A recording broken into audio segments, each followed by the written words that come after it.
Hello and welcome to another edition of the Door 14 Hockey Podcast. I'm your host Marty alongside Dave Hello. and John. Hello. No Aaron tonight. He literally about half an hour ago said he couldn't make it, so hope everything's okay there. But he'd be missed. Guys, how you doing? Dave, how are you doing? Grand. Flat out. Kids back to school. Gemma and wife's changed jobs, so it's just bonkers at the minute. Just taking one day as they come and seeing how we get on. That's just the right way to do it. Yeah, that's a lot going on. A lot of transitions going on at one time there.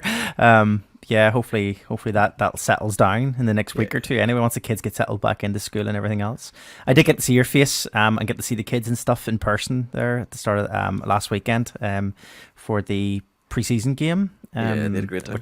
They had a brilliant time. They seemed to have really good fun. It was good seeing them. I think it was the first time we were chatting. I was chatting to obviously Xander, your oldest, and I was saying to him, "How long do you think it's been?" And he was saying like he thinks maybe 2 or 3 years, probably since the last time he was at a game. Probably 2 years, with the COVID break, and he didn't come last year because I didn't have a season ticket, so I didn't know what games I was going to and stuff. So about 2 years, I would say. Yeah, they were definitely all into it. So they were. You can see. Obviously, there's a massive difference compared to the last time. They were not that they weren't as interested, but you can see like a really engaged with the game last week, which was good to see. John, unfortunately, we didn't see you. We haven't seen you around the rink yet. Hopefully, that will come in the next few months. How are you doing? No, wasn't around the SSE, but I was at the hockey. I was at You pre-season. were. That's true. I went to Dundee and saw the Giants roll over the Stars, and it was Isla's first game as well. It was. Some cute photographs sent through as well of Isla at her first game with her Giants jersey and her little ear defenders, which was very cute. She had a great time, and I've got to give a shout out here. Starsky, the Stars mascot, was absolutely brilliant with her. Pretty much as soon as we walked in, Starsky spotted her, came straight over and was interacting with her, and it was brilliant. She absolutely loved it. Great. This won't be the first time we're going to praise the Dundee Stars for something in this podcast. We will get to that later on in the episode, but we do have something else to praise them for because obviously this past weekend was something rather special happened in the arena, which we will talk about, and Dundee Stars fully took part in that, which was a massive thing. It was just great to see. So we will get to that later on in our podcast. Guys, question for you, John, yes. just before we move on. Oh. So you're at an away game. Did they have the TV timeout? Oh, good Yes. question. Did they? So they're officially called power breaks. Power breaks. Yeah. I think they're using the terminology that the CHL uses by calling them power breaks. They are in, and I believe it's the first stoppage in play at halfway through the period. Yeah, me and Marty were talking about 30-second. Yeah, it's like what we didn't know whether an if it enforced was 30-second timeout. And is that league wide? Do we know? Yep, It it's must been be. announced. There was an announcement about the league officially adopting Today? power breaks today. Today, Well, was it? that wasn't from the league; it was from the Giants, I believe. Oh, right. Okay. Saying about what tune the Giants fans want played during the power breaks. Whether the Giants have basically officially announced it for the league or not, I don't know, or whether it's happened in a press Suppose we're release getting we just started haven't seen. But yeah, so that's it. So essentially, the power breaks are here and they're here to stay. We because they did start doing the power break during the first game of the preseason against Cardiff in the SSE, and both me and Dave were kind of like, oh, this is interesting. I wonder if they're doing it as like a kind of prelude to the CHL, but then it wouldn't could it just be the Giants just doing it themselves. And then the same thing happened again last week against Dundee in the SSE, and we were kind of like, oh, this must be something that they're planning to keep doing over the season. And yeah, so they announced, the Giants announced today, they put out on their social media that they're obviously, as you were saying, looking music to go along with it. So yeah, this is obviously something that they're doing league wide, which is interesting that they've adopted the Giants announcement said it was being adopted by the EIHL. So that effectively to me is the press release. So we will see them. We'll see those power breaks rolled out across the league. You know, it's probably going to be different for the Challenge Cup. Don't get me wrong, because that competition is just a hot mess anyway. So it probably won't have it. We will get to that as well because I've got a couple of questions for you, John, later on in our podcast. So they're directed towards you. Hang on, let me scroll down here. Let me scroll down. Oh, thanks, Mark. Yeah, we'll get to that in our overtime segment. Guys, we don't have much else in the way of pre-game talk. We've got most of the stuff we're going to be covering. We'll cover in periods 1, 2, and 3. We're back to our normal process. We're back to our kind of normal structure in some ways. We'll have 3 periods of hockey in the podcast. Period 1 covering UK local coverage, period 2 covering kind of NHL across the pond, and then period 3 just any other stories that have caught our attention. We'll also have our penalty box segments at the end of each period, and also then our overtime segment at the very end. We also have our star segment, which we will be including in this episode as well. So we will be doing all of that in this episode. So back to normality, as you will. So guys, if you're happy enough, what we will do is we'll get stuck straight into our period 1 of hockey.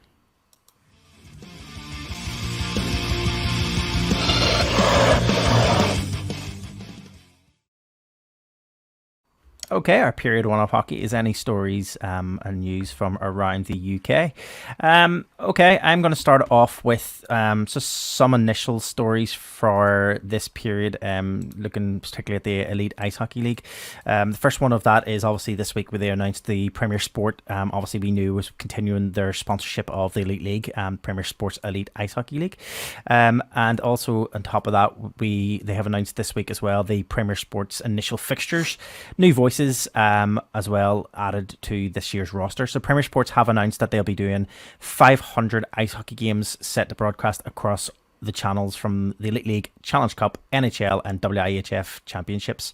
They'll also be covering the CHL as well as part of that on Free Sport, which will be starting as this week, which I'll get into in a few more minutes. The opening fixtures will be contested in the Scottish Derby. Dundee Stars will host the Fife Flyers at Dundee Ice Arena. It'll be a Challenge Cup game on Thursday, the 15th of September. The following Wednesday, then, Premier Sports cameras will be live in Planet Ice Altrincham as Manchester Storm welcome the Guildford Flames. And at the end of September, Coventry Blaze will host Cardiff Devils in Challenge Cup before the NHL season starts at the start of October. There's new additions to the team. One big one that everyone will be, anybody in the UK will know this name, obviously, if you're with GB International as well as Belfast legend Colin Shields is going to be joining the sports team, the Premier Sports talent team there, alongside Paul Adey and also Aaron Murphy. And joining him as well will be Angela Taylor, who is also a GB International GB International hockey player as well for Team GB. She will also be joining the panel, so it'll be the team of 4 moving forward. Guys, I mean, it's good to see that there's some form of sports still being covered. We have a number of fixtures right across to December anyway, currently shown. Obviously, there'll be additional fixtures added from 2023 in terms of from January through until March. That'll obviously be dictated by how the league is shaping up in terms of, who's currently in the league or who's currently in the running for the championship. All those sorts of things will play into factors there. And they'll also have the exclusive Challenge Cup final coverage, entire playoff final weekend, everything else as well on top of that. I mean, again, we talk about it. It seems like maybe we've talked about it before, but it's a positive thing for at least a bit of TV coverage. Dave? I do love the inclusion of Premier Sport. There isn't a logical home elsewhere for ice sports in general. They're the only ones that have picked it up and Setanta before them. It's not really. It's been a long time since we've been on Sky, and I think as long as there's a broadcaster willing to cover us, I think it's brilliant, and especially since the piece we covered last podcast, where the Premier Sport was bought over by a larger European body. That's only going to grow. It's going to be good. Hopefully, we'll get, as they've committed to more games, and I think that's probably more than last year. But it'll be great to see. Yeah, as you say, there's obviously that commitment there, and I think that commitment obviously shows with the fact we've already talked about those, those breaks, the power break, isn't that what we're calling them? Yes.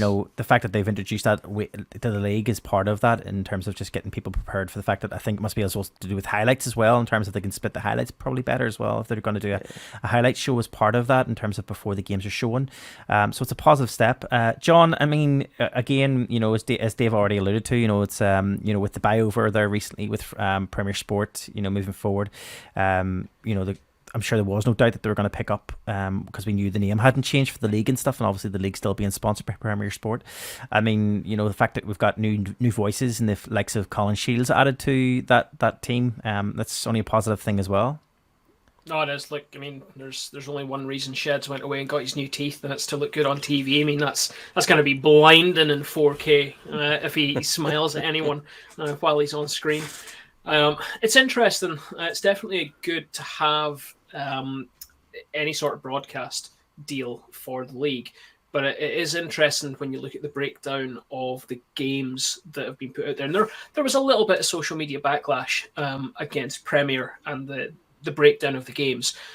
Giants, now built in amongst these games, there are 2 Challenge Cup quarterfinals, which basically any of the 10 teams could be in at this point. But the other games, I think I'm looking up the details here. I think it's Cardiff and Coventry have 3 games that are definitely happening. Dundee, Guildford and Sheffield have 2 games. Fife, Manchester and Belfast have 1 game each, which I think, if I'm right, that leaves Nottingham and someone else. Fife have a game. Glasgow. Just Nottingham? Glasgow. Nottingham and Glasgow currently at the moment don't have any broadcast games. Sure, they don't the like question the was asked. And who are they owned by? Well, the question was asked: who has Neil Black managed to annoy at Premier that his teams won't be on TV unless they get into the Challenge Cup quarterfinal, which you would imagine at least the Panthers probably will. And we say it year on year that it should be Glasgow's competition to win anyway, so you would like to think they'll make the quarters. But it got a little bit of social media backlash. A few people commenting saying, mostly Nottingham fans, if I'm being totally honest, giving off saying, I'm not going to see my team on TV, I'm going to cancel my subscription to Premier. The response was, yeah, okay, fine, cancel your subscription. Like Premier are clearly not in this for that very lucrative Elite League subscription money. But even Aaron Murphy was jumping on and having a little troll back at some people and saying, look, there's 2 games that are still to TBC. There's the Challenge Cup final, which any of your teams could still make, which we will definitely be broadcasting live. And there's the playoff final weekend. So he's like, Panthers, Clan, whoever, whether it's you're annoyed because Coventry have only got a couple of games on this roster for the first half of the season, your team will be on TV. So just maybe calm down a little bit, guys. But it is interesting when we're only going to have 10 games broadcast from our title sponsor, who is a broadcaster. It does seem a little bit strange, but look, it's working for them. They're happy, and we're happy that there's any elite. Yeah, it's I would coverage. say there's also an element of the clubs themselves being a bit reluctant to push games whenever both the obviously attendance and their own streaming services are both direct revenue streams. There might be a bit of a, I don't want to be on it too much. I want to be on it enough to generate a buzz, but I don't want to be on every week because I'm going to lose out on that good streaming money. Yep. Also to take into, I suppose, as well, that they wouldn't put the Giants on it too many times because obviously they've got our CHL games. So, get to see the Giants as much as we want. That's true. And you were mentioned there, Dave, just before we moved on, I did want to mention that too, is, you were saying a very good point. That was going to be the next question. Obviously with the revenue coming in for the different streams, with all of the different teams having different variations of streaming. This year, obviously, Guildford have announced that they are going to have a stream, a webcast this year for the first time. So they're going to be added to that list of teams that have webcasts. We all know that Nottingham have a webcast, but whether or not they always go with it and do it or not is... Well, I think they're intending, to be a bit more regular with it, and I think so are Glasgow. Did Glasgow bring one in last? Did Glasgow bring one in last year? Not last year. I think there was an announcement over the summer. And that had left Guildford kind of swinging in the breeze a little bit. The only ones. And they announced, saying that quite late on in the summer, we're doing it. Here's a webcast, guys. Now, I mean, saying that, I've seen some clips that have come out of the preseason stuff, and nobody has invested in their cameras again. Coventry's live game camera still looks like something that Andy Pandy was filmed on.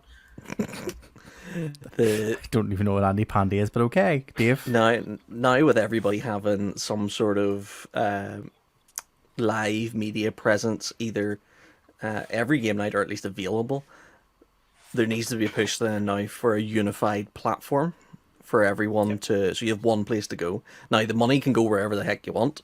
Each individual team could have different operators, but a single web platform for access would be ideal. So you could go in and buy so many tokens, and then go with it. If they all got But together that's and that's worked it out. exactly what the NHL does. They all have different local broadcast partners who provide their coverage, who provide their commentators, but it all feeds into the NHL network. It feeds into their online platform. There is no reason now not to do it. And you know what? The way that things like the Challenge Cup later stages were handled last season, and the playoff stuff with them all turning into league events where the league got a share of the money, then that just proves the model that you can just apply the same thinking to webcasting and have a single platform with a single subscription, and you can log in and watch whatever game you want. As long as they're not on Premier, you just do obviously black out those games. After that, it's a single platform. Yeah, and then it's also an extra revenue stream for advertisements. The NHL do it. You've got bespoke advertisements only shown on their web platform that aren't shown for the local markets, and that is again another revenue stream purely for the league that doesn't impact the final product, because we'll have the TV timeouts. That's really simple. So yeah, that's really simple to do, because you know that you're going to get your TV timeouts. So make those your title sponsor. That's a Premier Sport advert that goes in there. Yeah. The other breaks that you decide to do, or that you either do or don't take, you arrange that you'll have 2 breaks in per period where you'll advertise a local company. There's a revenue stream for every team. Yep. Guys, we mentioned door14.com if you need any more ideas. Absolutely. Yep. Speak to us, Luke. Come and speak to us, Luke. We talked about there, obviously, the Premier Sports having the Elite League coverage coming up over the course of the season, but this coming weekend sees the start. Well, today actually sees the start of the CHL. The first games are right now as we are recording. I seen Berlin were up in their game. I was watching a tiny bit of that just via Twitter. I don't know if it's covered on Free Sport today or not, but the Belfast Giants game, first game on YouTube, by the way, will be on tomorrow on Free Sport. I think it's at 4 p.m. is the face-off time, and that will be there tonight if you're listening to the podcast on Friday. Yeah, so yep, we're recording on Thursday, so it's tomorrow for us, but yeah, tonight if you're listening this morning on a Friday morning, yeah, you know what I mean. But the Belfast Giants will be are currently I suppose they're currently in I suppose away at the moment, and I see they put up photographs today of them up on the training and the ice, getting their legs stretched out, ready for the first game of the CHL action tomorrow in the Czech Republic. The team they're up against tomorrow is Trinec, as part of the Czech League. It's exciting times. We've also got the game tomorrow, and then we've got a home game this coming Sunday as well. Dave, you're going to be at the game on Sunday. Are you excited? As excited this time around as you were the last time around with the CHL?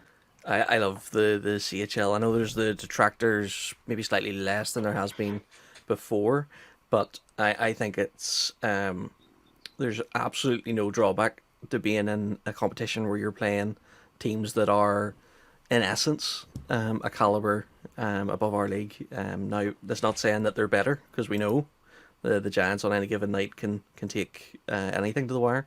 We've seen that the last time in the CHL. We eked out a couple of wins, and it'd be nice to see the same. But it's one win.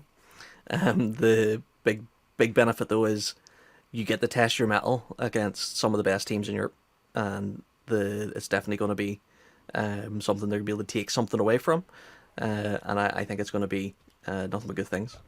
Yeah, so there you go, John. This is our big big team preseason, if you will. those European teams we were talking about. This is proper preseason, but let's be fair. I mean, the GB teams should absolutely strike fear into these big European clubs, because nowhere else has a team taken a loss to an elite league team and then folded. That's very true. That's a good point. We have obviously we are up against Davos on this coming Sunday in the SSE Arena. That's going to be an interesting one. They're coming in from the Swiss National League. They're currently they host. Anybody who doesn't know, Davos is the host of the Spangler Cup, which is hosted there every single year. Their arena, for anybody who is going from the Belfast Giants fan base, we fortunately couldn't make it this year, but that was definitely the arena we were trying to arrange to get to. That arena is something else. That is it's a beautiful. It's a cathedral indeed. Like, it is a beautiful space. It's an amazing arena looking, and there's a reason why we wanted to go there, but unfortunately, with just time and journey and travel, logistics just wasn't possible this time around. So we're going to Coventry instead. Yes. Which I hear is also like a cathedral as well. The Cathedral of Coventry, yeah. But no, careful with that. You don't want to rock up with tickets to the ice hockey to Coventry Cathedral. I mean, it's an exciting few games ahead. You know, if we're 100% honest and 100%, you know, using our brains rather than our hearts as Belfast Giants fans, we know the likelihood of progressing is probably quite slim. And that's me being a naysayer maybe, and people are like, oh, you know, you're not giving enough faith in them. But, you know, we're up against high quality caliber teams. You know, we if we go in a history of this competition in terms of what we've seen in the past from, you know, the Giants being in it, but also Cardiff Devils been in it in the past, and the different league teams being in it. It's, you know, it's a good experience to have, but it's something you would see as a, you know, you wouldn't see as advancing towards the finals if we're 100% honest. And that's using our brains rather than our hearts, unfortunately. Am I wrong in saying that, do you think, Dave? I'd be happy with a couple of wins. I would like to see improvement. You know, if you know, even if it's small steps. So 2 wins, I would be happy. Be happy to continue with 1 win. Heck, I would even I would be happy with none if the performance was there on the night, because to this day, one of the best games I watched. John, you may agree with me. Whenever we had our media pass and seen the final game of the CHL, that was an unbelievable game, and it was a 4-2 loss or something similar. But it was unbelievable. You know, it was fantastic, and any other night we could have won that. You know, so that's, as I said, if we can see improvement. But if I see the team perform on the night, then it's all you can ask for. And if it solidifies the team before we hit the league, then all the better. Yeah, as we mentioned, both games this coming weekend, both Belfast Giants games, home and away and home game, both tomorrow, Friday, and Sunday as well, are both going to be live on Free Sport. So if you for some reason can't make it to the arena on Sunday, if you're a Belfast Giants fan, you can't make it, like John. Sorry, John. At least you know you'll be able to watch it free on Free Sport. I'll be here in the Fortress of Fortitude. I think was that Aaron named that? Was that Aaron's coining? I feel like it was Dave. I think it was me. Was it Dave? Sorry, Dave. I apologise. That's fine. Yes. So, John, we'll wave to the camera every now and again, see if you spot us. I'm sure you know where we sit, so you'll be looking out for us. In fact, I saw you in a video that we're going to talk about later on. Oh, okay. Right. Yep. Okay. We're moving on. Obviously, the Belfast Giants fans have CHL action this weekend, so that's the first competitive games of the season. For everyone else in the Elite Ice Hockey League, the preseason schedule does continue this coming weekend, both Saturday and Sunday, 3rd and 4th. So Glasgow Clan versus Dundee, Manchester taking on Guildford, and Nottingham taking on the Devils. Sheffield Steelers will be taking on Coventry. And if I'm right in saying, they're all double headers, so home and away fixtures for both of those. I think Nottingham are dubbing it the Aladdin Cup, I think is their usual pre-season naming of things. So I think it's the Aladdin Cup this coming weekend for the Nottingham Panthers. But for everybody around the league, enjoy this last weekend of pre-season action before you move into full competitive games the following weekend. and that should be exciting too. I think Challenge Cup is the first games up next weekend. So, yes, that's yeah. John, your excitement is showing through there. Calm down. It really is. It really is. Guys, one last story before we move on to the last part. Just this was one that I picked up and I've added to our running order. This is the and we started chatting about it briefly just before we come out of the recording. I know, John, you had some thoughts on this, and I have thoughts on this too. The the Nottingham Panthers posted this week a story. They put up a story, and it was titled "Final Pandemic Makeup Game Confirmed." So the Premier Sports Elite League encounter with Coventry Blaze on Saturday, the 17th of September, will be a final makeup game for the curtailed 2019-20 season. It's the last of the 5 makeup games from the season, cut short because of the COVID pandemic. Current season ticket holders who were season ticket holders in 2019-20 will have this included in their tickets, so they do not do anything. The game will not be included in this year's 26-game season ticket, so current season ticket holders will have to purchase their seats for that game. All non-season ticket holders who were season ticket holders in 2019-20 will be allocated a ticket for the makeup game. Tickets can be collected from the box office. Now, I get what you're saying, John, in terms of it makes sense in some ways. You know, obviously there was games cut short. No, and hang on. Let's not give them too much credit. Okay. Let's not give them too much credit. Okay. Let me get started. Let me just say what I was going to say, and then we'll take it from there. I get what you were saying before we came onto the podcast. The season was cut short. They didn't refund people as part of the season ticket. They didn't refund, so therefore there was tickets that they feel that they have to give these games to people, you know, as part of a way of making sure people get the money's worth from whatever that season was. My thing on it was not all teams. A lot of teams cut short that season, and a lot of teams, which is great. Then Nottingham, fair enough. Nottingham are doing Nottingham be doing something better than some other teams in terms of they're actually offering something for a change compared to some of the other teams. My take on it was it's a bit strange. Do you not think that they have worded it in this way? It's worded in a really weird way. First off, final pandemic makeup game. I think it's really weird they've worded it that way. But I think it's a bit strange though that they have excluded their current season ticket holders as part of that. Does it not just seem a bit weird? Am I wrong? No, John. No. Take on this. Right. So it's twofold. The first one is the terminology on the story is terrible. To say it's a final makeup game confirmed, it makes it sound like they're still trying to complete the 1920 season, which is hilarious. For a start, it's just poor wording here, and I get that. Yes. The other side, the flip side of it is the fact that we've had a full season and it's only 5 games that they had. You seriously would think that they could have done that all last season. And given season ticket holders, granted, last season for the Panthers was the pits. And to be honest, I don't think any Panthers season ticket holder would have thanked you for a free ticket into that season. This one, you're saying about excluding this year's season ticket holders. It's new season ticket holders who they're excluding. So their season ticket doesn't cover their season ticket does not cover every game. So it's not that they've just excluded this game. They get a set number of games with a number where season ticket holders still have to buy their tickets. This is a standard thing across the league. The Panthers do it. The Steelers do it. I don't think the Devils do it. I think the Devils, the Giants, all of their games are included. All regular season and group stage Challenge Cup games are included. But a few teams, it's only a certain number of their games are included. There are some regular season games that aren't.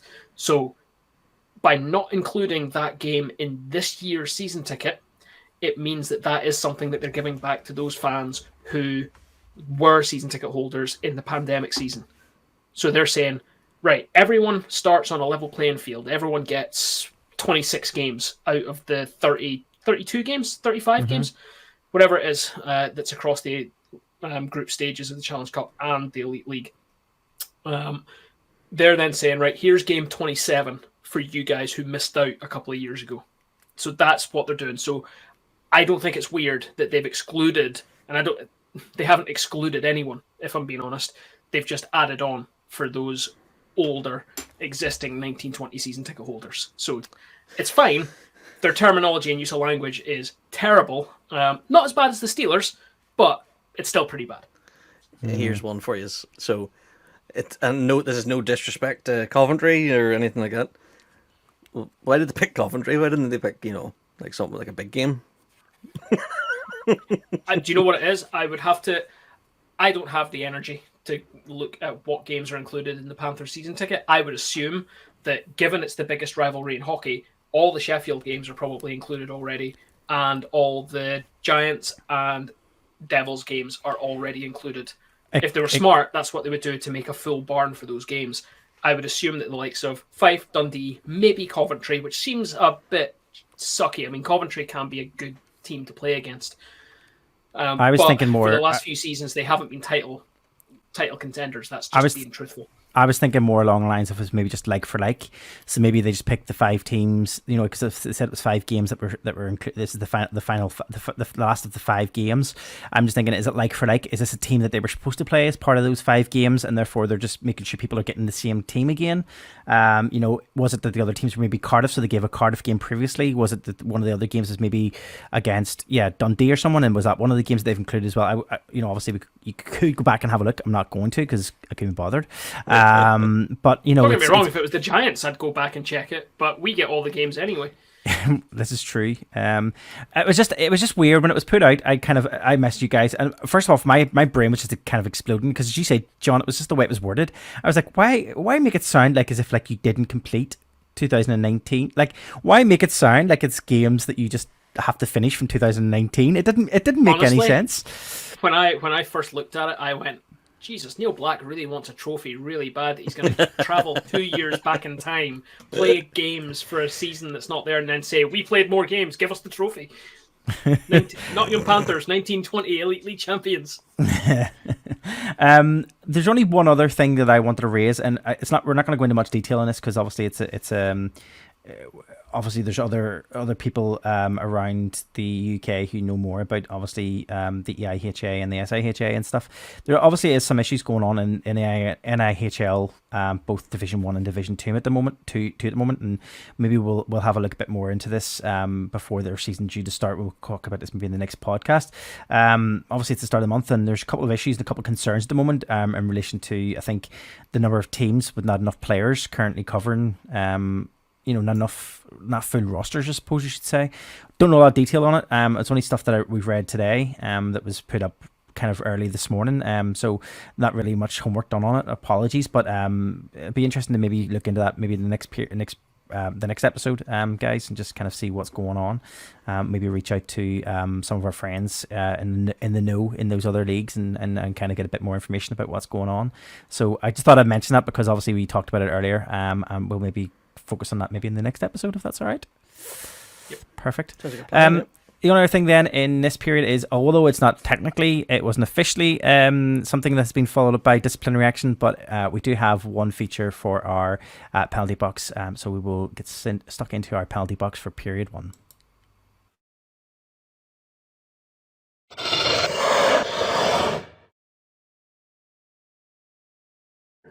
All right, John, you added this to our running order. This is something you sent to us early this morning in our group chat.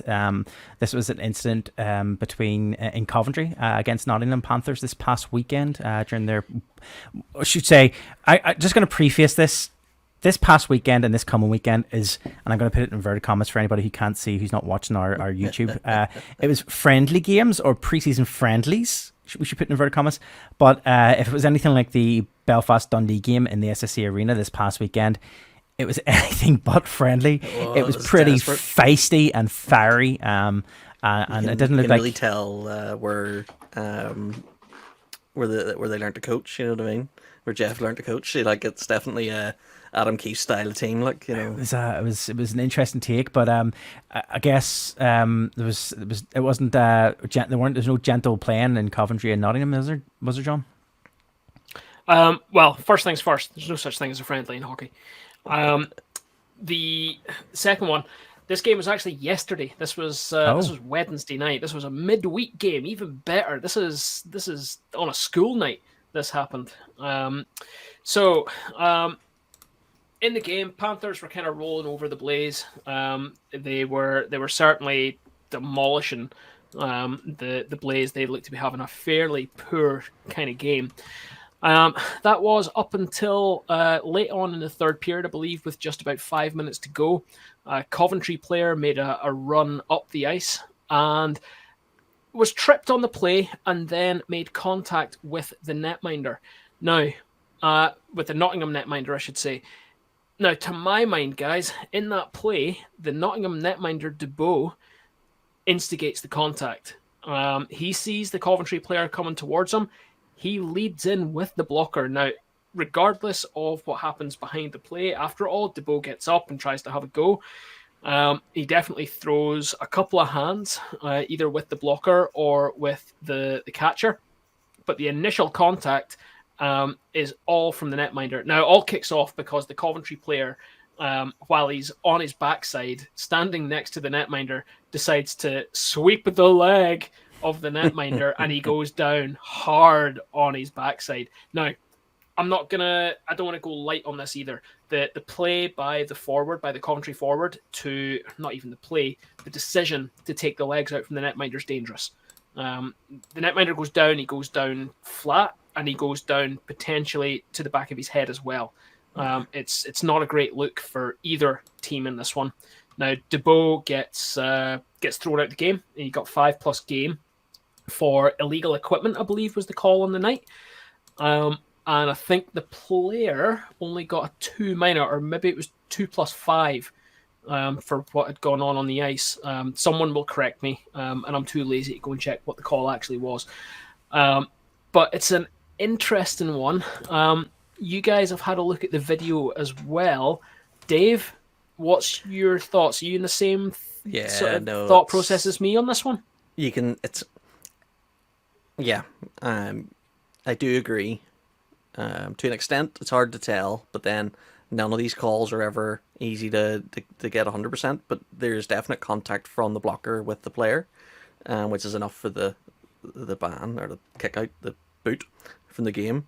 But definitely that trip is super dangerous.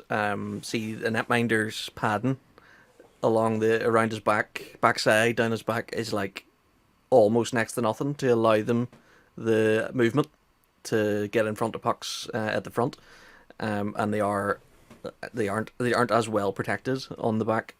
Same as all players, but even things like their helmet, it's just literally a piece of plastic resting on the back of their head. There's very little foam protection there. It's not designed to take a hit.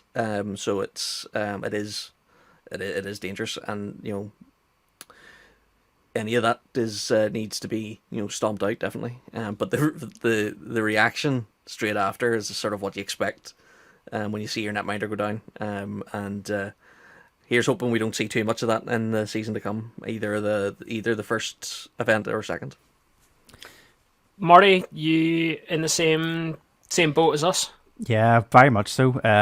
It's clear that where the initial contact came from. As you say, I don't know if it's the tripping and therefore kind of, as you say, kind of the tripping was the initial thing, or he's tripped and fall and he's kind of went forward. Goalie was trying to protect himself, put his blockers out to protect himself. Doesn't really look like that. It looks like a bit more aggressive than kind of just him trying to protect himself, to be fair. But the initial I suppose the response in terms of the sweep of the legs and bring them down on his back, dangerous move. I think if we were in the middle of the season, if we at the start of the season or in the season, I think that probably would have definitely had a more look into it from DOPS, if they are in existence this year.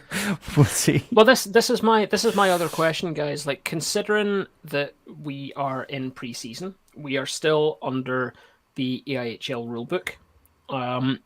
With a situation like this, or say there was something more severe, should DOPS be involved with these games? Should there be repercussions for the actions undertaken on these games?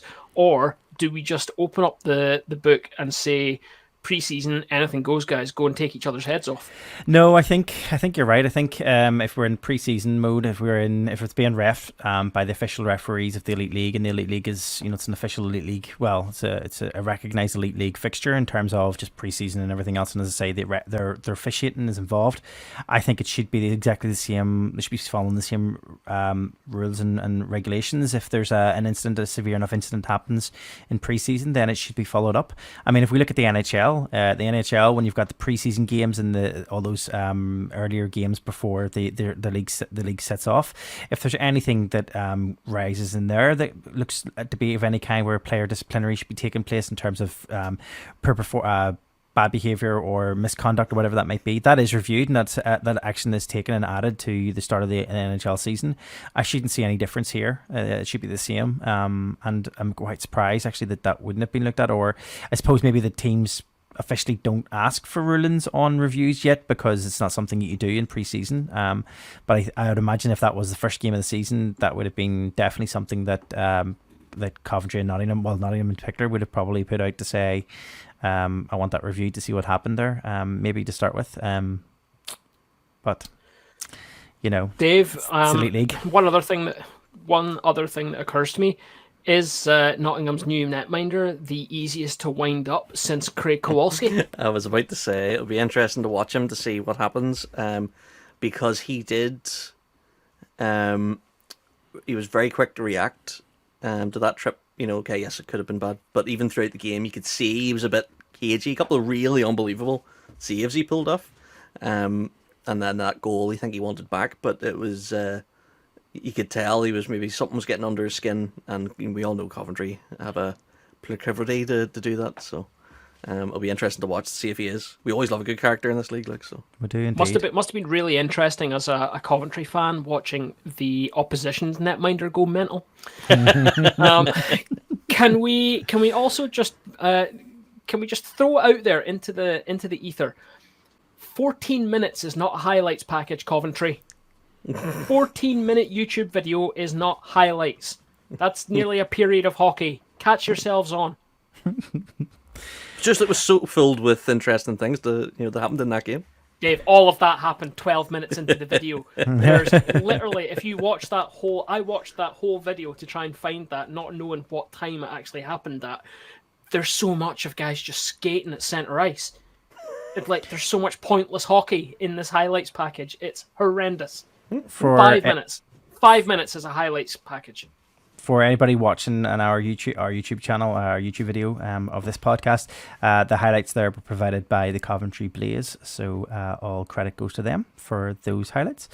Guys, I think that is us for period 1. If we're happy to, we'll get stuck into our period 2 of hockey.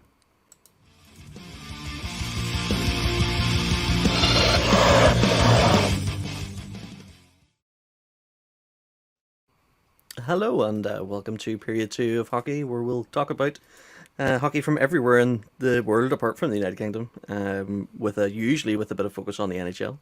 I'm going to kick this one off just because Marty was nice enough to add my story in. So, in the last week or so, the Arizona Coyotes' new arena, well, I use that term loosely, new arena has been announced, and it is the Mullet Arena, if I'm right in saying. With a capacity of, I think, was it in my article? I think like 9,000? 5,000. 5,000. Five. Yeah, Less so it is now. than the SSE. Yeah. So the SSE being 7,500 for standard hockey capacity. So there's anybody who's watching will see a digital what would you call that, proof mock-up? Of what the mock-up of what it will look like, and it looks like a small Odyssey Arena. That's small even by elite league standards. Like you're 5,000, I think you're talking, that's Brayhead numbers. Yeah. Just a bit bigger. 2,000 bigger than Cardiff. It's half of what you can get in the Jeez. So Nottingham, Yeah, Nottingham it's will be it's pulling in bigger crowds than Arizona this season. Well, to be fair, they probably already were. obviously You obviously obviously we know the Coyotes are set to play there from this season coming from 2022-2023 season, and it'll also cover the up to the 24-25 season with an option to stay on 25 to 26. This is obviously following the fallout between them and their former venue, which was a lot larger. I mean, did any of you guys, when you seen the Mullet Arena, were like, where did that name come from? Obviously, we know now it's because of philanthropists who have obviously donated to the Arizona State University. That's what their surname is, Mullet. But I just thought to myself, whenever they said Mullet Arena, I was like, oh, this is hilarious. That's what I thought too. this is something just to clarify for maybe like the next podcast. But I remember reading something over the summer. Am I right in thinking that they don't even have the right to have their logo at centre ice? Is it ASU who are going to have their logo at centre ice? There was a lot of back and forth about that, and I think there was never an agreement came. I think it's still going to be the uni logo. So, see if you were the group or the ownership group who were building their new arena in Tempe, would you not be terrified about who your anchor tenant was? Being the Arizona Coyotes. Yeah. What's the chances of them surviving these years? It's None. and especially with so many large hockey markets sitting in the wings, wanting teams. How long has Quebec been waiting? Exactly. How long has Quebec been waiting? They went through 2 large expansions with obviously the Vegas and Seattle, and we still don't have a team in Quebec. And we don't have even things like Kansas City. Have been calling out for a team. There's bigger markets out there that are after a team, and they're going to be playing out of a 5,000 seater arena. And again, at what stage do you start calling it a rink again? That's a rink. That's not an arena. That's a rink. That's it'll shocking. It'll feel a lot smaller than the Odyssey, considering the smaller ice plant as well. Yeah, I was going to say the only positive thing coming out, and we talked about this, like at the end of last season, they put out the pricing structure for season tickets, and they put out the pricing structure for obviously the move ahead, and it was still quite it was extortionate the amount of money they're asking for tickets for this arena. Yeah. The only positive thing that'll come out of it is if you are a Tampa fan, if you're a fan here, if you are a fan, you are going to be closer to the action because it's so much smaller. You're going to see all those other ice level seats. Yeah, all those NHL teams, all those big NHL teams that are coming in. At least now you're going to get a chance to see some of those bigger players, the bigger names coming in. You're going to see those. It's the day when they don't have the first game they don't have a sellout. Because I do think there will be games that they will not sell out because people will be going, well, why should I bother? Because they're like expensive tickets. It's gonna be when they play other low or mid-season team or mid-table teams. Yeah, whenever the Wild come over. Wild, Preds, Flyers. Oh God, there's gonna be no one there when the Flyers go. Be one for the Iron decide to fly out for it. One Flyer fan and Gritty in the crowd. That's it. Nobody else there. To be fair, it'll probably be a great game to watch, but it's going to be interesting to see how they manage to survive on the revenue that rink will bring. Maybe I'm wrong. Maybe they're getting everything super cheap to be there. I don't know. So we'll see how that goes. It'll also be interesting to see how who gets preference whenever if Arizona State makes it to their playoffs, because. You know what I mean? Are they going to say to the sorry Coyotes, we're playing on Saturday because it's our playoff game? That's it. Exactly. But this is the thing. They're not the anchor tenant. They are the second. They're completely secondary. I would even guarantee you that they don't get the use of ASU's locker room. So they're in the away locker room. I guarantee you they're in either an away or the second, or like the third changing room. That's going to be the Coyotes' changing room because it's ASU's home. So they're going to there's going to be college kids with better facilities than these NHL pros. Yep. No, I never even thought about that. Maybe they'll bring in big trailers and they'll have to use the big trailers as their dressing room. They'll go with the mullet. It's not a situation. It's not a situation I would want to be in that franchise. If you're a player in that franchise, like, jeez, Well, have a good season, guys. Was it Castle? Castle? Phil Castle has decided to split ways with the Coyotes. I wonder if that's anything to do with having to play out of a college arena. I told you that was just because they couldn't make enough hot dogs in that arena for him. Hot dog Phil's going where the hot dogs are. I think it's actually a really good move for him. You know, I think it's we do all know that he likes a wee bit of stardom. Sure, we've seen all those the advertisements he used to do back in the day. I wonder if he'll do any more now that he's in the more glitzy part of the world. But we'll see. Vegas, yeah. In Vegas, yeah. Alrighty, so we will go. Oh, they're both for you, Marty. Yep. So do you want to? You can pick whichever one whatever you fancy. Yeah, I'm going to start off with the basically the announcement the NHL put out this past fortnight since our last recording. As we know, COVID technically hasn't disappeared anywhere. It's still rife and it's still around. Although you would think looking around and the current trends around us that COVID didn't exist anymore, but it certainly does. The NHL have announced the COVID-19 policy for the 2022-2023 season, and I just kind of want to touch upon it with you guys because obviously we've seen in the past a number of issues in relation to COVID, particularly with one player who sorry, I got a really bad cough at the minute, guys. Sorry. Who got in trouble 2 times because of COVID. So obviously there was the NHL have put out very clear protocols for the 22-23 season. This training camps are creeping up and they are just coming up very soon, coming at the start of September time here. And the new policy was released as part of a 7-page document over the last week.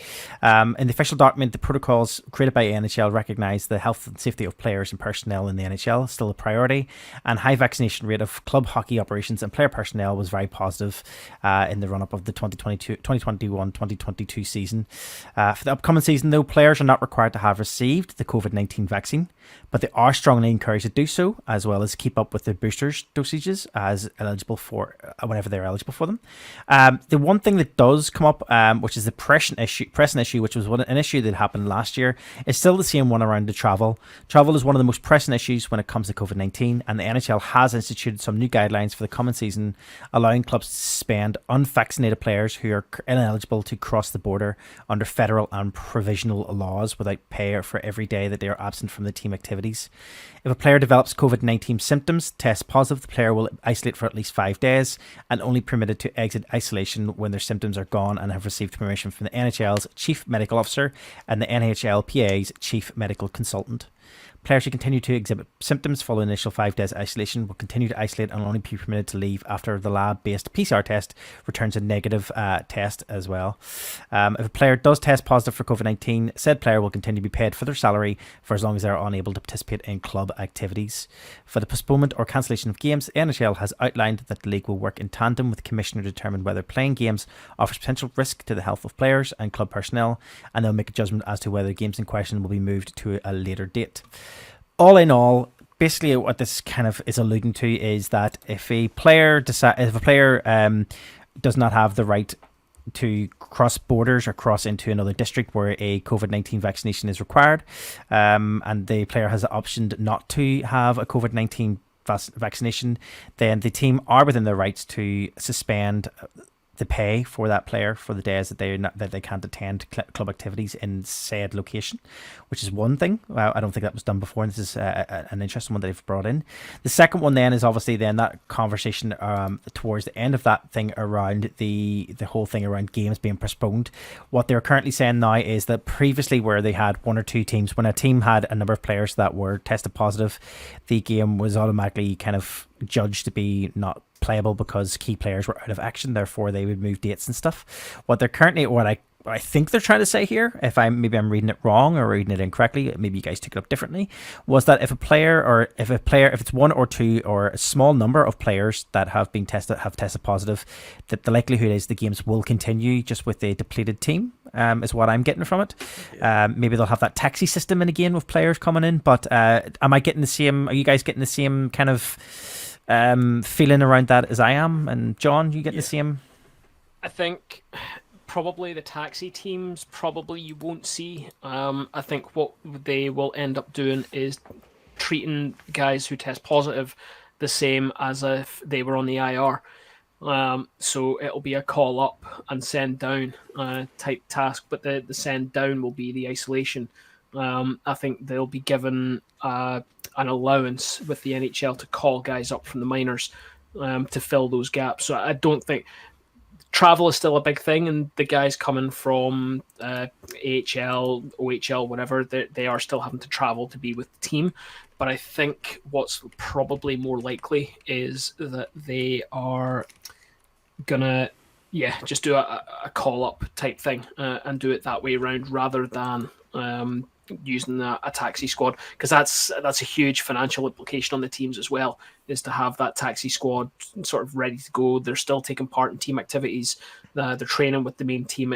It's too many personnel to have around the core team. So yeah, that's where I think they'll end up going with it. Yeah. Dave, any differences, do you think? Yeah, I do agree. I do think it'll be a call up, probably. The problem being is, I'm not a huge fan of his. That the who is making that decision is, the chief NHL CEO. It's not like a board. It'll be Bateman himself will be determining if a game is cancelled based on how that reads, rather than it being like a discussion with the Players Association or with a more distinguished board. Individual, how involved is he going to be in each individual decision? Is he going to look at the roster and go, "Oh, there's only 3 guys out, but what if there are 3 netminders?" You know what I mean? But yeah, we'll see how. If it's Arizona, they'll just call up the ASU guys and they'll just play instead. Right, they'll probably still do better. But we'll see how it goes. It could be reading into nothing. It could just be the wording of the article. Maybe it's going to be a bit more thought out than that. But we'll see. Yeah. My last story, guys, before we finish off this period, was obviously each year, as we know, this year the Lord Stanley's Cup was won by the Colorado Avalanche. They won that this past June. And as part of winning the Lord Stanley's Cup, each player within the winning team gets to have their day with the trophy. So they get to spend the day in whatever way fashion they want. In previous years, we've seen some, I suppose, some interesting things happen with Lord Stanley's Cup. We've seen people drinking beers out of it. We've seen, if you remember correctly, whenever Washington won, Ovechkin took the cup and it was just a drunken party for a number of days, and he brought it everywhere and anywhere. And I think it appeared on like different sports venues and everything else. Baseball and everything. Yeah. So this year is no different. Obviously, we've had the likes of, well, again, questionable things happening with it that I kind of wonder, like, do people think about what they're doing whenever they're having their day with the trophy? So, for example, Nicholas Kubel, he took the trophy up to Quebec, where he's from. He ate poutine from Lord Stanley's Cup and then made a traditional soup from his hometown in the trophy. Let's just say we know there's been a baby in there that has peed in that thing. Just going to say that. We also had the likes of Jack Johnson, who took the trophy to his local ice cream shop, and his children ate a hot fudge ice cream sundae from the trophy itself. This was a couple of days after soup was made in it. We also had a lot of players in their hometowns, basically parading it around on bus parades. We've had it out on the water. We've had a lot of military convoys with it. We've had one player took it to the Czech Republic, and they were drinking peppermint rum from it with former teammates. That was done Pavel Vankos. That was in Pilsen, Czech Republic. But the most significant one, the reason why I mention it is obviously the most significant thing that I think has happened this off season with Lord Stanley's Cup on tour is this past week. For the first time, history was made in that the Nazem Kadri, former Maple Leaf moved to Colorado Avalanche. Is believed to be the first player to have brought the trophy for the first time to a Muslim house of worship, taking it to the mosque, the London Muslim Mosque, in London, Ontario. Kadri, whose family immigrated to Canada from Lebanon in 1968, is the first Muslim and Lebanese Canadian player to win the cup, and he brought it to the place of worship. So very significant, obviously, for a number of reasons. He brought his family along as well as part of that day, and really kind of made I suppose that is one of those key moments, I suppose, in the Stanley Cup history, that will obviously be that'll go down and will be remembered for a long time. Guys, is there any other that kind of led me to think in terms of, obviously I've mentioned quite a few different variations of Lord Stanley's tours, and obviously the different things that have happened with him in the past. Anything from this year or from previous years that has stood out that you always remember? I should also mention that a couple of days after, obviously, these kids were eating ice cream out of it and people were making soup and stuff, Mikko Rantanen had his dog finish his porridge breakfast from it. So there's photographs of his dog eating food out of the cup. So I just gotta, just highlighting the fact that hopefully someone cleans it really, really well between use. But is there anything in particular that stands out for you? John, anything for you? My absolute favourite part of not even before the cup tour started this season was how quickly the Avs dented the cup. Did you see Yes. after the was it game 6 when the Avs won it? Did it go to game 7? I can't remember, but it was literally handed over, and the captain skated over to take the team photo with the cup and dropped the bottom edge straight down on, and the photo that went around the world had this huge dent in the base of it. Now, it's not as bad as when Ovi split it in half by doing a keg stand on it. Yeah. But that was probably the fastest that that cup has been damaged. And we talk with experience being in Belfast here with how we like to damage trophies. I was just about to say that the Giants have never had their hands on it. Otherwise, you're talking about quick. That I'm sure that'd be the quickest if the Giants had their hands on it. Oh, it wouldn't be dented. There'd be a chunk taken out of it. Dave, how about you? Anything particular? Yeah, so the only one, I'll fire this article over to you as well, because I dug this out after seeing your post or your story, and the one I found, and I can vaguely remember it. I can't remember it off visually, but I'll share it over. And apparently, when the Stars won the Stanley Cup, they tried to throw it into a pool, and they missed at the side of the pool. So we'll see if we can find the video of it, and I'll fire it over to you. That's wow.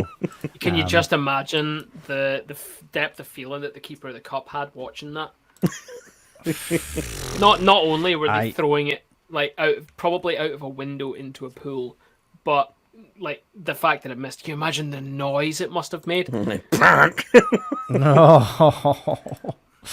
Oh dear. That's it. That's all I had for period 2.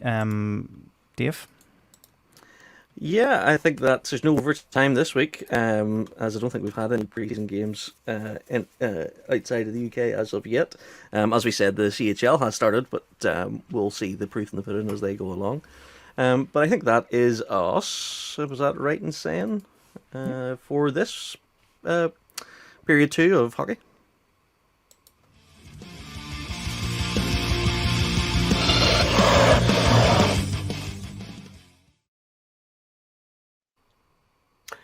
Period 3 is our general knocky news. Didn't even try this week, so didn't. Yeah. No. You kind of stopped dead there. Sean. Knocky news then is where we talk about anything and everything else in the world of hockey that doesn't fit neatly into periods 1 or period 2. This time around, we have one story from Marty. And Marty, I'm not going to lie, we had a chat about this pre-podcast. I can't even get into the story to read it. So you're going to have to do all the hard work here on this one. That's all right. Like you haven't done all the hard work in the rest of the podcast already. I'm used to it. So obviously, at the end of last season, we talked about the U3 Ice. The number 3 Ice was a new league that was starting over the summer months during the break between the NHL seasons. And the 3 Ice was a 3-on-3 hockey league, which had their inaugural season as part of this year. We've seen that there was a couple of names that we knew. I remember we've talked about it. There was a couple of names in different teams that we kind of knew from previously in the Elite League and across AHL and a few other places. And it was interesting because it has officially started. And the reason why I brought it up is I wanted to go back to it was because it's a nice, fun summer distraction, I guess.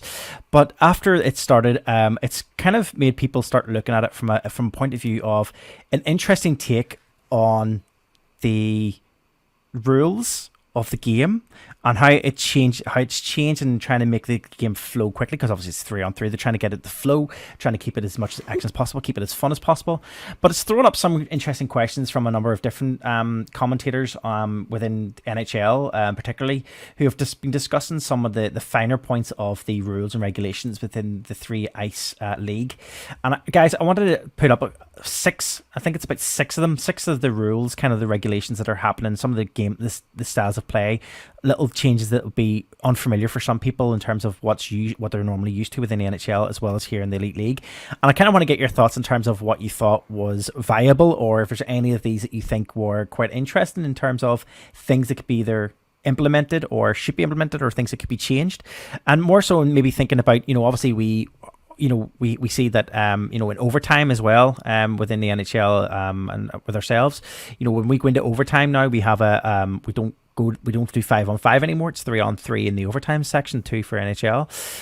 Is there anything in this that would work as part of the 3-on-3 aspect of the game in overtime? Would kind of get it flowing a bit more and stop some of that dead play in the middle where people kind of neutralize it too often and there's not as much attacking as sometimes people have been complaining about over the last year or so. So here's a couple of them anyway. The first one obviously is that they've done away with power plays, so there's no power plays at all, no special teams at all. Still penalties, but all the penalties that are received, so if it's for slashing, if it's for whatever it might be, all penalties will result in a penalty shot. Now, that penalty shot itself is known as a jailbreak penalty shot, and that penalty shot is no longer directly one-on-one showdown with the goaltender. Instead, what it is a separate and isolated. It's a separate. Basically, what happens is the shooter then will take a head start in front of the rest of the team, but then everyone else, opponents and team players alike, can come in and join the play, leading to more pressure. So it doesn't allow the player who has the puck to have that single one-on-one fight with the goalie. Instead, they have to kind of move as quickly as they can to try and get that one-on-one, because their opposing players and their own teammates are pressing down to try and help with those players.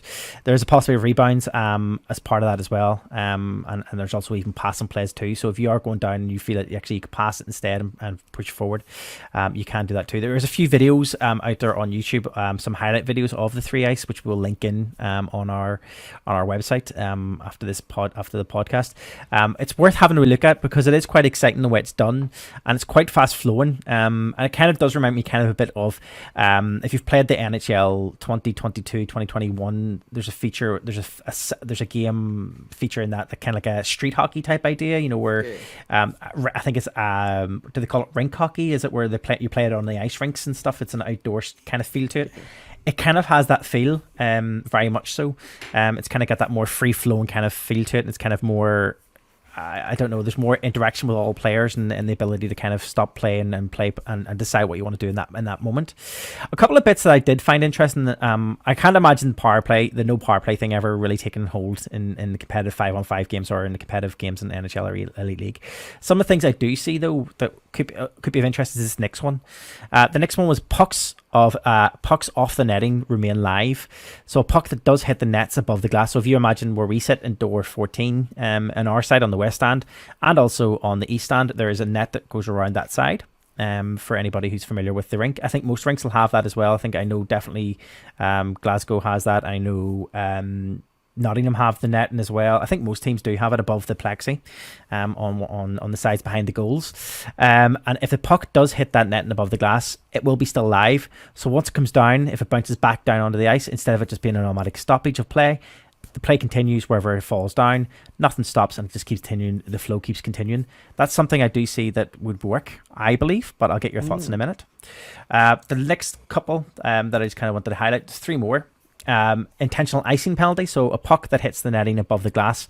Oh, sorry, I've repeated that. That shouldn't be there. Intentional icing. So the icing penalty basically here was that if players intentionally ice the puck down as we know, if they intentionally shoot the puck down the ice in purpose to relieve pressure, it's a penalty automatically. So accidental icing will still be allowed, but the ref will make a judgment call on whether it was intentional or not. And if they do deem that it was intentional, it'll be a penalty call. So again, you've got that penalty situation, again, that breakaway penalty situation. So it stops that kind of relieving of pressure. It stops that kind of it stops that, that kind of like neutralizing the play and that stopping that free flowing action, which sometimes people are complaining about. The creasing, there's a bigger crease, so it means more freedom for goalies. We've seen this before. Obviously the Elite League only brought this in recently, where they added in the trapezoid. We've only seen that over one season here in the Elite League, but in the NHL it's been around for quite a while. In the case of three ice, there's no trapezoid. Goalies can play the puck anywhere, but they're only protected within a modified larger crease area, which the league calls the mushroom, which was quite an interesting phrase. And the last one I kind of thought was just this one of no face-offs, which was an interesting one. So other than the start of a period, 3 Ice League doesn't have face-offs at all. Any play, including saves, stoppages, goals, will just keep the game flowing. This means the goalie can't freeze the puck to do a save. Instead, they have to play it out, and they have to play it onto a teammate, even if the attacking team is approaching. Wow. So clearing the zone is a lot harder. So if you imagine if you're playing, again, I'm going to go back to an analogy if you're playing the NHL game. So if you're playing NHL, whatever variation we're on, I know we're heading into 23 now, but if you're playing that and you're used to kind of hitting your button to allow the goalie to pass the puck back out again straight away, if you manage that style, there's never any stoppage, so it doesn't actually lead to a face-off. It just continues. The goalie has to pass it out. The game doesn't stop as the goalie puts his glove down. Guys, quite a few. This is only 6 of the ones I've picked out because I thought they were quite interesting. Is there anything here at all you think would work? John, I've seen your head shaking a couple of times. Is there anything in particular you thought would work, doesn't work? See, if I'm being totally honest, I know I'm going to sound like what we take the mick out of you for, Marty. Like, I don't like change. I don't see any of those really working. I know you said about the puck off the netting above the plexi. To me, that's a stoppage because the motion of that puck is unpredictable. And I know that might add something to it, but generally speaking, what's going to happen is that puck is going to hit the net and rebound and then drop dead to the ice somewhere behind the crease.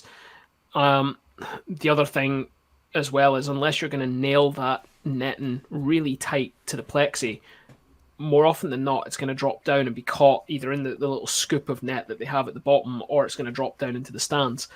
To me, that doesn't work, really. And face-offs are an essential skill and part of the game. I'd like to see them going. The intentional icing penalty, nah, I don't like it where a referee has to make a judgment call. It's either it is a penalty or it isn't a penalty. So either say that all icing is a penalty, at which point you could very quickly end up with an entire team in the penalty box, or it's not a penalty. And to me, it's not a penalty. The new rules are designed not to allow a team to have an advantage by continually icing the puck, because the linesmen are supposed to have that puck straight back up the other end of the ice and dropped almost immediately. And the Elite League even adopted that on icing, the puck comes straight back up and it's put down. There is no breathing time on an icing call. What I'm wondering with that is, with there being no face-offs, whenever you ice the puck, what way are they returning it to play? To play. How do you handle a penalty without a stoppage? Yeah, so it'll be interesting to see. They said all Sorry, they did say, because they said all penalties are penalty shots. Yeah, but how would you on a standard icing, an accidental icing? How would you return that to play? Mm. You know what I mean? Yeah. But anyway, that's I digress. Don't get me wrong. I'm all for the 3-on-3 game as well, because I assume that based on the naming of the league, it's a 3-on-3 league. I love 3-on-3. I think it's absolutely brilliant. Whether it's college players, whether it's seasoned pros, or whether it's like pro-am or rec league, like 3-on-3 is exciting in any format, and it's really, really cool. I think the risk with this is that you start playing around with the rulebook too much and get a little bit extreme. I mean, this is the sort of league where with these rule changes, I would expect multi-puck to start being a thing. The thing I was wondering about, another thing I was wondering about was the using the net not being an out of bounds. What does that do for things like delay a game or all those fancy penalties? You know, could you use that as an intentional, huff it down from halfway down the ice and then get it in behind? It's a proper dump and chase because it'll take a wee bit longer for it to fall back to the ground. So maybe you'll have time to get there.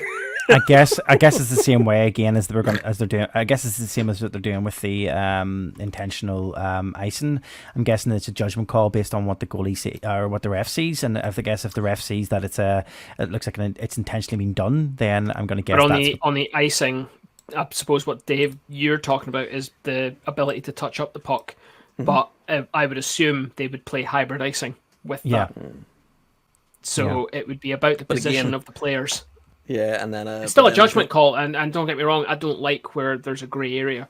Yeah. And then let's be honest, this is a league that's been played for fun. This is a league that's been played for fun. If they think they've got something, if their players are having fun with it, it's fine. I just don't want to see it in the professional game. Fair enough. I just thought I'd throw it in anyway because I thought it was interesting because obviously we talked about 3 ice last season, at the end of last season, and just seen a few little bits of highlights this past week doing the rounds on social media. So I thought I would throw that in. How did it look? I haven't seen any. Yeah, as I say, check it out and see. It is very fast flowing. It's not like, I'm used to, if you're used to watching the 3-on-3 overtime section, there is some argument that has been had about how the 3-on-3 was introduced within it, to try and kind of get a bit of action, speed up going, getting a bit more interest within that kind of last, that kind of and there's still this adds a new this I think I definitely feel it from watching the videos. This adds a new element to that. It makes it even faster. It makes it even more kind of energetic and more action packed than what we're used to seeing. So it's definitely worth having a quick watch of if you get a chance. We'll throw a link up and you can have a wee look at it and see. I'll play it if they put it in NHL 23. Guys, I just have one other story which I've only just dropped into the running order, so bear with me on this one. This one just caught my attention as we've been recording. This is the story that last week in Ashwaubenon in Wisconsin, in the outskirts of Green Bay, I've said it once and I won't be saying it again. There is a first of its kind event happening at the Cornerstone Community Centre. And this is 4 para ice hockey women's teams are competing in the first tournament of its kind. The US, Canada, and the reason I put this in is Great Britain are the 3 national teams, with a world team who are being made up of athletes from Sweden, Latvia, Finland, and other nations of that ilk. Are competing, over 60 athletes are competing in this para tournament they've got a 3-year cycle that they're hoping to go through with this Worlds tournament, where they're then hoping to transition that on to a world tournament or into a proper championship tournament.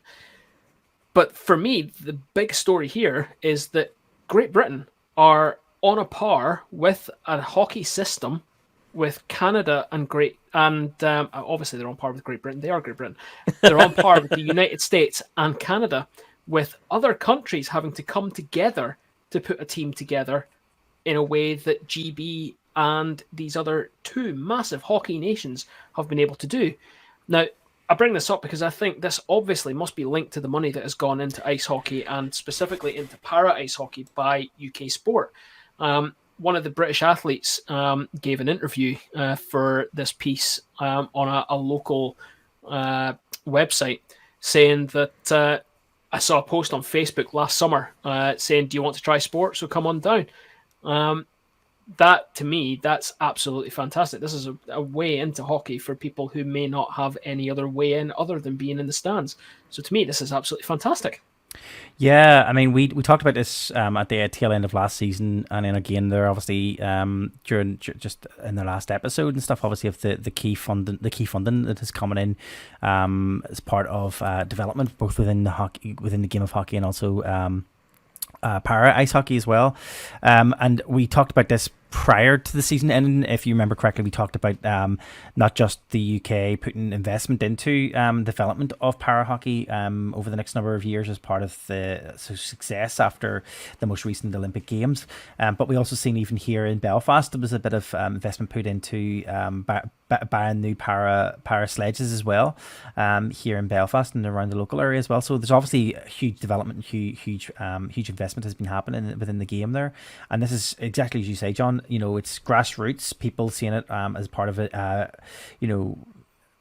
on Facebook and posts being put out, and people have jumped on board and have taken part, and as you say, it's great to see. Yeah, it's fantastic. And a big thing for me is that part of this whole competition, part of this program, World Para Ice Hockey Sports Manager Michelle Laflamme is here, with the end goal being to get this into the Winter Paralympic program as well. So they're aiming, based on her statement, for 2030 to try and get this into the Winter Para program. So any advancement in the game is absolutely fantastic. So it's great to see the sort of the governing body taking an interest in this as well. So it's fantastic. I thought that was well worth a bit of a shout out.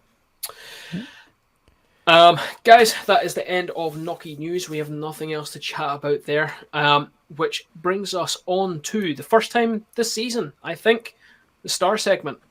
The Star segment then is where we get to highlight a particular player, a particular goal, or something that has stood out massively to us that we think needs special recognition. And guys, I don't think there's any question on this one. Marty, there could only be one.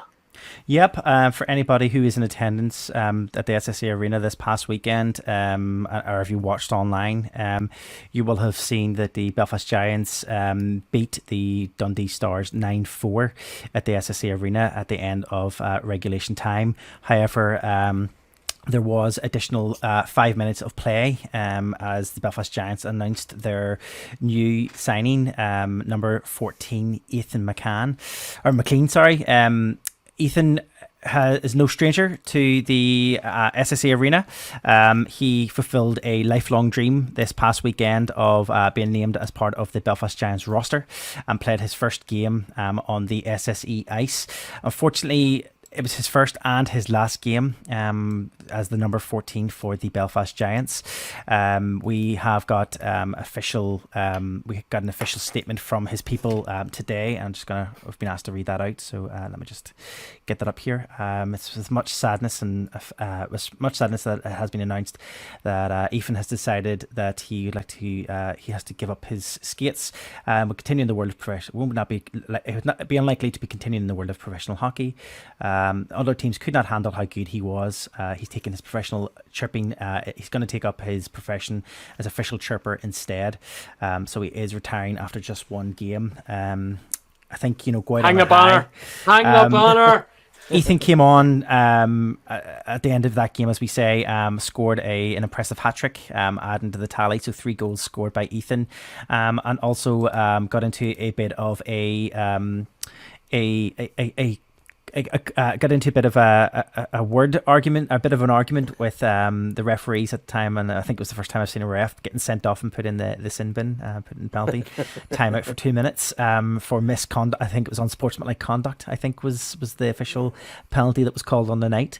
Obviously, the night itself, a couple of things. Obviously, Ethan as we all know, Ethan does have a life, I suppose, a life shortening condition, Duchenne macular dystrophy, and as part of that, as part of the things that he wanted to do, was one of his wish list was to ice as part of the game.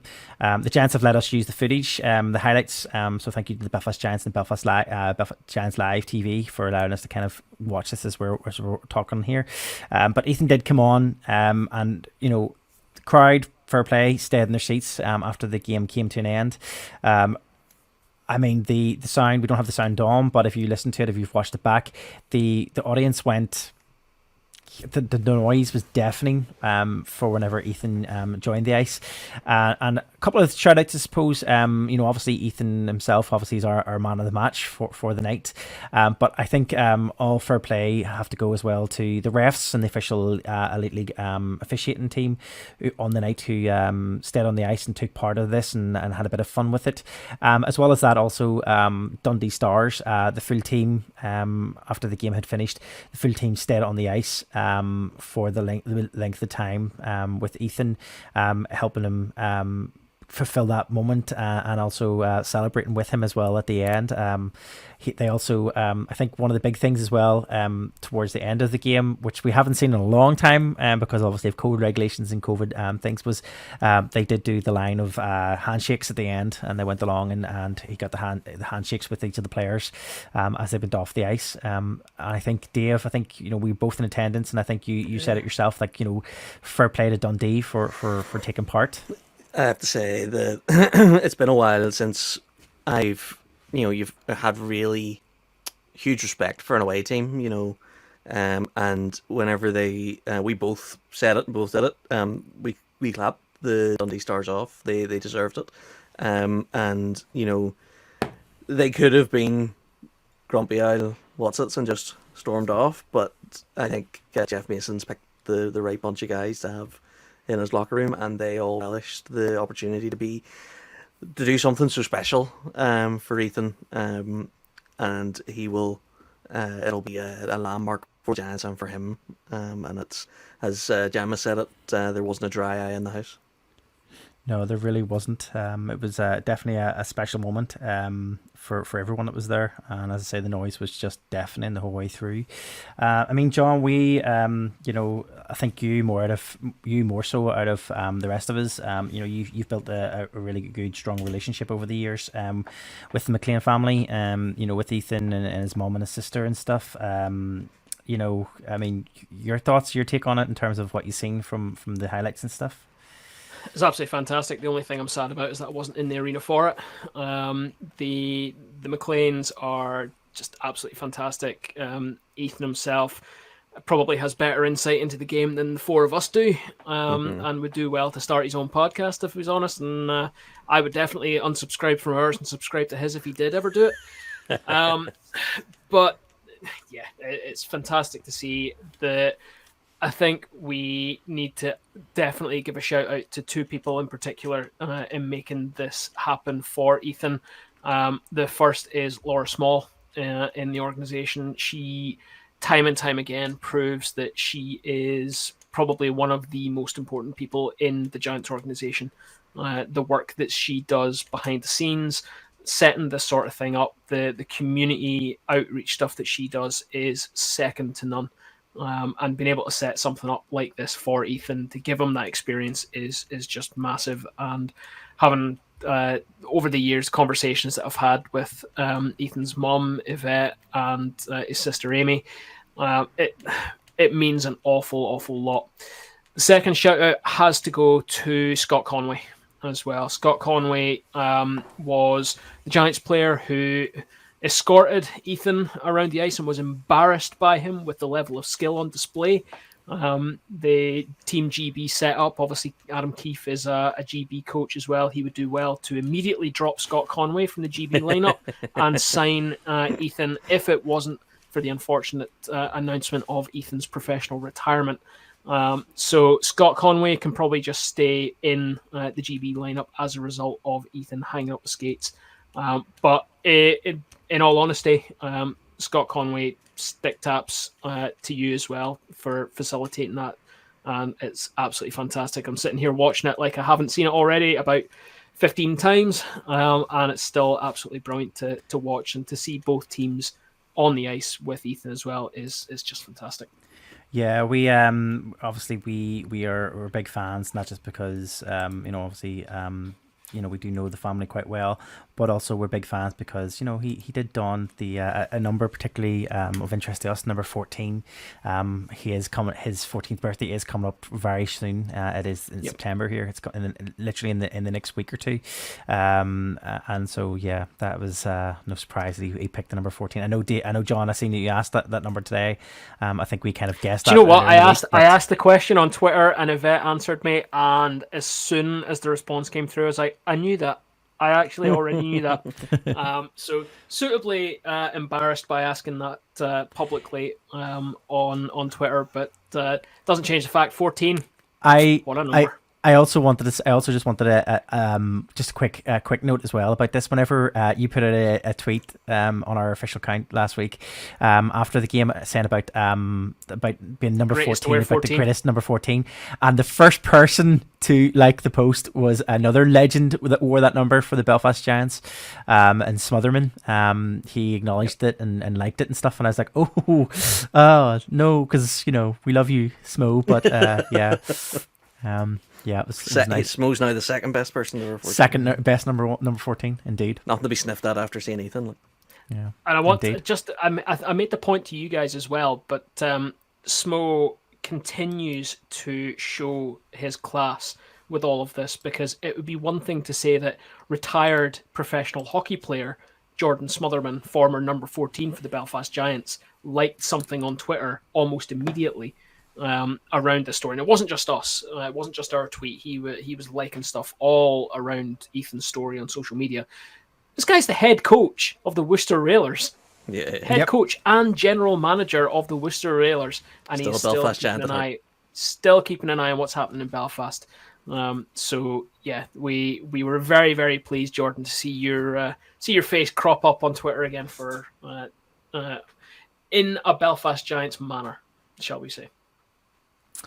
There we go. So that is our star for this week. Yep. Sorry, John. Marty, I think you still have the star there. So I'm sure at some point we will be able to get that star down to Ethan and get a photo with him with the Door 14 star. Indeed. Guys, that's it for our stars for this week. Just before we finish the episode, we do have two parts to the overtime segment.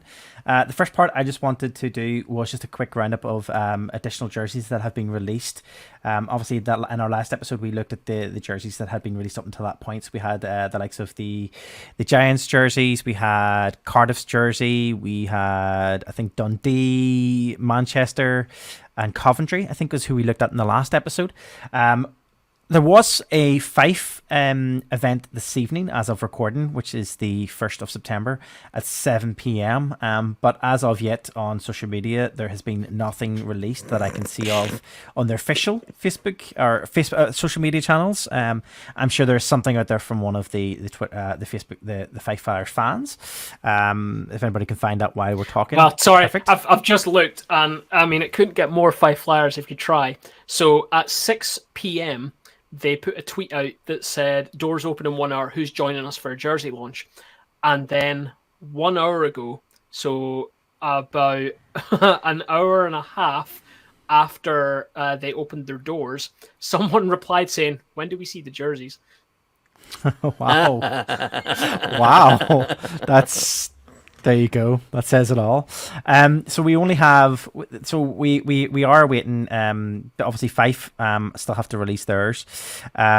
Guildford, they haven't released theirs either. There's been nothing yet from Guildford. I'm going to guess just looks. They have put out a post this week that said they'll be releasing it this week, or they'll be releasing it in September before the season starts. So I'm going to guess maybe next week. Next season. But they said it's a throwback to a legacy jersey or the history of the Same club. as then, yeah, you go. So it's going to look exactly the same as usual. And the only other team that I couldn't find anything for was it was Sheffield. I think theirs is also this coming weekend. They have an official launch. I think possibly tomorrow as well. Tomorrow evening, which is the 2nd of September, I think is what I read online. So for this episode, I just wanted to kind of the two that are currently out there. So I kind of wanted to get your thoughts on these. So the first one we have is the Glasgow Clan jersey. So for anybody who's watching on our YouTube channel, you can see here on our screen what we have, but we'll put it up.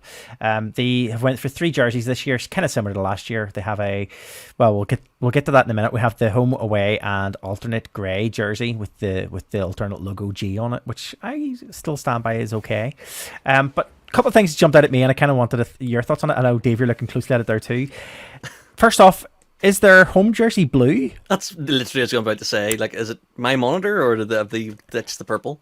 It looks blue. It looks blue to me. It does not look purple in any way. I've looked at it on 3 different screens today, and on all 3 different screens, it looks blue to me. It doesn't look like it's purple in any way.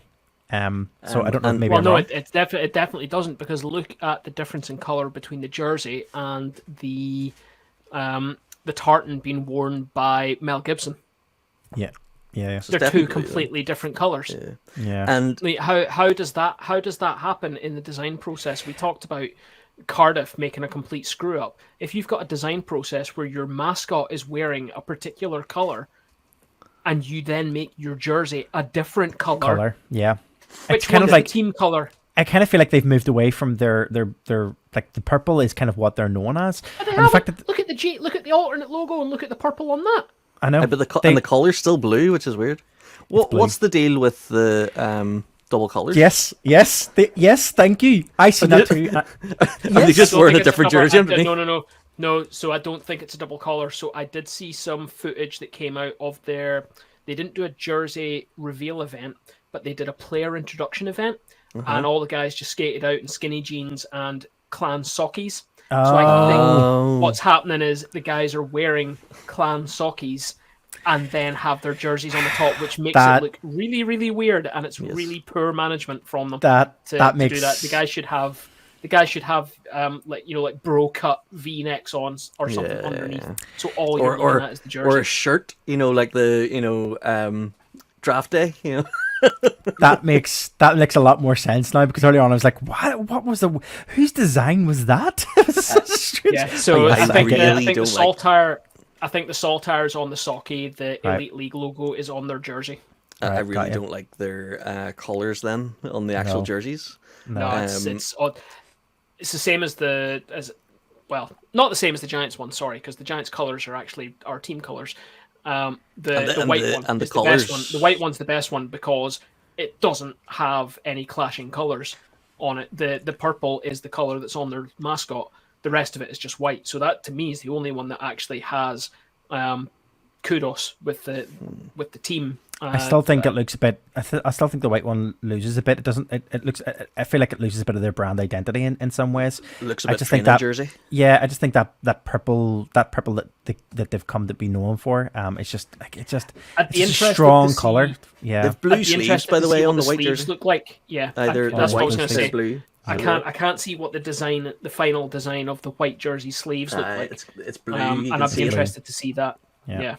You can see it at the sides of the guy because it's blue then black. It's basically the invert of the blue jersey. Also, why is the shirt that Peaks is wearing? Why is it G instead of C? Why is their identity Glasgow instead of Clan? Clan. Yeah.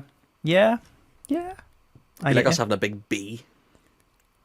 Yeah, That'd be exactly. A bit weird. Now, I get it. Maybe someone has thought about it and gone, okay. Yeah, but it's still not in Glasgow. Yeah, but okay, I can kind of see it where big R. Because is it Calgary? Is it Calgary that wears a flaming C? Mm-hmm. So they wear the city. They don't wear a flaming F. But the flame is still on. I was about to say, the flame's still there. Part of that. This is nothing. This is trash. Yeah, it doesn't make sense. And If like, anything, okay, it looks yes, like it is the same G from their logo, but oh no, it's not. No, it's not. It's not because that weird tick at the Yeah, top they don't have of that in the there, so it's not curved even the G is same. totally different. It's not even like remember our first Pride jersey where they had the G. At least that was the G from our logo. That's not even It's the the G from their logo, same font as it says on Clan on the but other is the jerseys, G. but is a G instead of a C. So it's a confusing mess, is what Glasgow have this season. Well done, guys. Maybe yeah, they're trying to maybe that's an amalgamation of the C and the G, so it stands for Glasgow Clan. Or maybe I'm giving them too much You're credit for giving no them good. way too much credit on that. Lastly, we have the only other one that was available for this podcast was the Nottingham Panthers jersey. Nothing too out of the ordinary. Nothing too out of the ordinary here. I do actually rather the choice in yellow. They went for a yellow, not a mustard this year, which is pretty good. Very Boston of them. Rather than going for the mustard colour that they're used to and having burgundy randomly in it. The black and gold, black and yellow, black and gold, whatever you call it, does look a bit better. In general, their jerseys look quite clean. Yeah, they do. And that's the benefit of your sponsor being called Nottingham. Yeah. The white one particularly, it looks very clean. It doesn't look cluttered with sponsorship, and I don't know if that's by choice, but even those arms, I don't know if it's going to be different for, like, you know, obviously I don't know if it's going to be different once the teams get started, and if the replicas are going to be different, but you know, those white arms are just clear sponsorship. Okay, there's something here on the yellow and the black on the right on the right arm that if we're looking at it here, but you know, in terms of large sponsorship logos, it's very clean. There's very little there, and I think we recognised that last year too, and I think we kind of give them kudos for that too last year. Because they get away with that because their title sponsor is technically their name as well. So because their title sponsor is called Nottingham Building Society, which means that they can get away with having that as their, you know, instead of having to have Nottingham on their jersey as such, if you know what I mean. It's the same reason why the Giants took away the Belfast. Yeah, but I would agree. I would agree with you, Dave. That yellow alternate jersey that they have, I think it must be a Challenge Cup alternate jersey. That yellow one, it's pretty nice, to be fair. It's a lot better than their mustard color. Yeah. John, I know it probably hurts to talk about it, but talk about it in a positive way. But is there anything there you like in terms of their designs? No. It's the same stuff. It's not just because it's Nottingham. I think they're. It looks like a press jersey. That's gold. It's the same color. It's the same color. The difference here being, look what the focus of that jersey is. The logo, the team logo, is high on the jersey. Now I get it. We're a different league. We're an advertising jersey league, but the Panthers are another one of these teams that are suffering with the sponsor looking more important than the team identity. This Nottingham Building Society thing with who I'm assuming is Robin Hood up at the top, which is hilarious to have a thief as your sort of title or your logo for your business is we're going to rob you and give it to people poorer than you. So your building society basically saying that we're going to rob rich people to give poor people money. But separate to all that, it's sponsor first and then it's team, and I don't like that. Let alone, I just don't like those jerseys in general. I think a 5-year-old could make a better attempt, and to be honest, not one of those players looks happy to be wearing those jerseys. It's because they have to play for the Nottingham Panthers, but it's fun. Nothing to do with the jersey. I'll throw it out there that the Flyers have not put any social media stuff up except on their Facebook, where they have reposted a live TikTok feed that they had of their jersey launch. But I'm not going to hold up my phone to the camera. They seem to have a blue jersey, a white jersey, and an alternate gold jersey, which once we get some proper images, we'll post them and we can talk about them at the next podcast. No worries. I would just say that's funny, John. Before I was moving on to the last part, when you mentioned about another team suffering from the bigger sponsorship over the logo, that's the first thing. If Aaron had been on the podcast tonight, that was the first thing I was waiting for him to say. Would be, I knew he would have noticed that first thing. That would have been the first thing he would have said as well, is about the logo size. So, yeah, I think you're both on the same thing there. Aaron, you can let us know if we were right or wrong. Okay, that's it for I suppose for that part. Only thing to do, we've got one more part of our overtime segment just to kind of round off, and I've titled this "Ask John."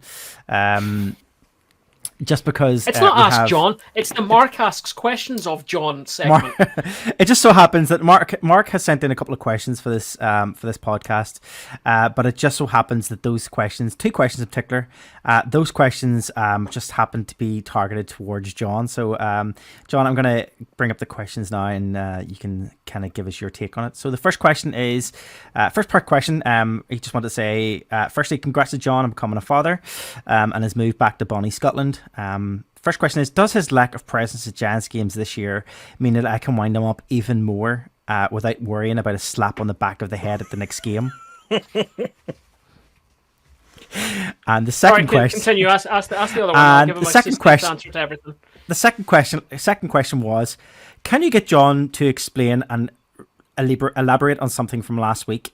He stated that a team from Group A, i.e. the Giants group, can win the Challenge Cup in 5 games when they have to play the other 3 teams in the group twice, once home and once away. So 3 times 2 equals 6 games just in the groups, not 5. Let's hope Catherine is in charge of this kid's education. Go. Right, okay, so I'll go from the top. So, thank you, Mark. No. And, I don't know, probably, but it's the Challenge Cup, and Marty, get the beat machine ready. I don't give a fuck. It's the Challenge Cup. Oh, thank you. I'm going to have to add in. Great. Yeah, I did. Uncensored version, go to YouTube. My exact response to him at the time was, and I don't mind saying this is my response to him. I'll just read out my exact phrasing, John, so I don't get it wrong, so that you know exactly what I said. First of all, I did say, I love that this is targeted. John makes my day, was the first thing I said.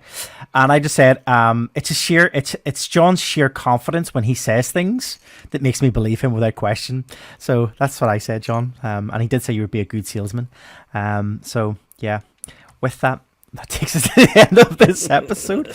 As usual, you can check out all the content from this episode and previous episodes at our website, door14hockey.com. You can get involved, check out and add in stories, get involved, reach out to us on our social media.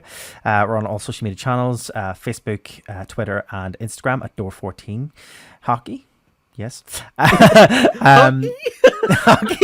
Are we a hockey podcast?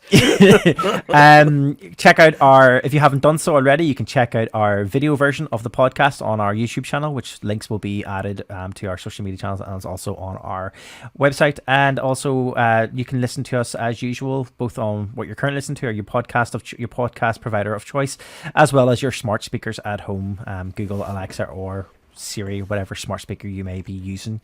Just ask for the latest edition of the Door 14 Hockey Podcast. Leave us a comment, leave us a rating, whatever it is on your platform of choice. It helps with the algorithm and all that stuff and gets us seen even more. Guys, with that takes us to the end of this week's show. I'm Marty. I'm Dave. I'm John, and I'm trying to do some maths. Have a great week. So I can smell bacon.